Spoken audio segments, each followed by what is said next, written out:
دشت لو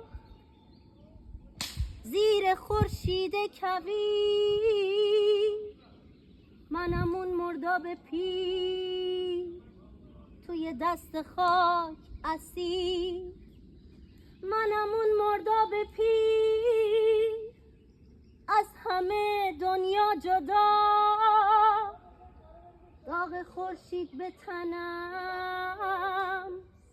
زنجیر زمین به پام.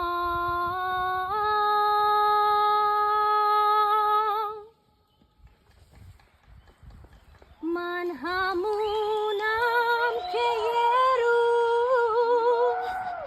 میخواستم دریا بشم، میخواستم بزرگ